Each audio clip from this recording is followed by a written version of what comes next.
মোহনপুর স্বামী বিবেকানন্দ মহাবিদ্যালয় এবং মহকুমা শাসক কার্যালয়ের যৌথ ব্যবস্থাপনায় শুক্রবার ভোক্তা অধিকার ও নাগরিক সুরক্ষা আইনের উপর একদিনের রাজ্যস্তরীয় সেমিনারের আয়োজন করা হয়। এই সেমিনারে উদ্বোধক হিসেবে উপস্থিত ছিলেন ত্রিপুরা হাইকোর্টের বিচারপতি অরিন্দম লোধ। তিনি বলেন, ভোক্তা অধিকার সুরক্ষা করতে এই আইন প্রণয়ন করা হয়েছিল। তিনি আরো বলেন, ভোক্তা আইন অধিকার সম্পর্কে বলতে গিয়ে তিনি বলেন, সকল ভোক্তাদের এবং গ্রাহকদের অবগত করা এবং কেউ যাতে ঠকে যেতে না পারেন কিংবা বঞ্চনার শিকার না হন তার জন্য এই আইন প্রণয়ন। এদিনের এই অনুষ্ঠানে অন্যান্যদের মধ্যে বসেছিলেন মোহনপুর মহকুমার মহকুমা শাসক সুভাষ দত্ত, স্বামী বিবেকানন্দ মহাবিদ্যালয়ের অধ্যক্ষ হারাধন সাহা সহ পড়ুয়ারা।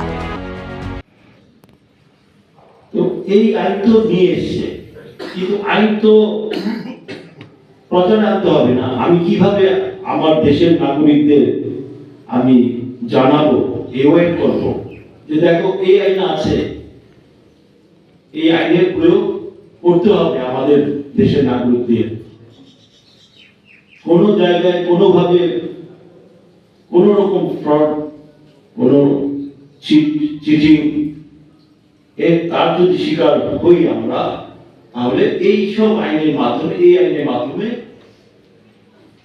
তোমরা আমাদের দেশের নাগরিকরা ডিফেন্স জানাতে পারবে। যার জন্য ওই আইনে 1986 অ্যাক্টে বলা আছে প্রত্যেকটা স্টেটে একটা স্টেট কনজিউমার প্রোটেকশন রিট্রেসাল কমিশন থাকতে হবে, যার প্রেসিডেন্ট হবে একজন হাইকোর্ট জাজ এবং বাকি দুজন থাকবে যিনি নাকি কনজিউমার মুভমেন্টের সাথে আছে অথবা সমাজের কোনো একজন বিশিষ্ট ব্যক্তি, মহিলা একজন মেয়ে। তো এইভাবে স্টেট কনজিউমার প্রোটেকশন যাতে গঠিত হয় আইন আনলে। তারপরে বলেছে প্রত্যেকটা ডিস্ট্রিক্টে, ভারতবর্ষের প্রতিটা রাজ্যের প্রতিটা ডিস্ট্রিক্টের জেলায় একটা কনজিউমার প্রোটেকশন কোর্ট কমিশন থাকতে হবে, যেখানে আমাদের রাজ্যে আমাদের দেশের নাগরিকরা অতি সহজেই তাদের গ্রিভান্স, তাদের ইন্টারেস্ট সুরক্ষিত হয়নি কোনো ট্রানজাকশনে, সেটাকে যাতে তুলে ধরতে পারে, নালিশ করতে পারে, কমপ্লেইন করতে পারে। তো এইভাবে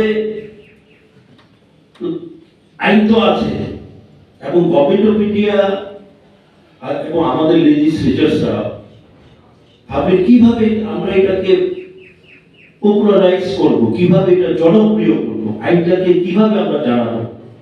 যার জন্য আপনারা সবাই জানেন একটা ব্র্যান্ড অ্যাম্বাসেডর করেছে আমাদের দেশের শুধু নয়, এই বিশ্বের একজন খ্যাতনামা অভিনেতা। ওনাকে দিয়ে প্রচারের চেষ্টা করেছে, মানুষকে জানানোর চেষ্টা করেছে। কে সেই অভিনেতা বলতে পারেন? উনি হচ্ছেন অমিতাভ বচ্চন।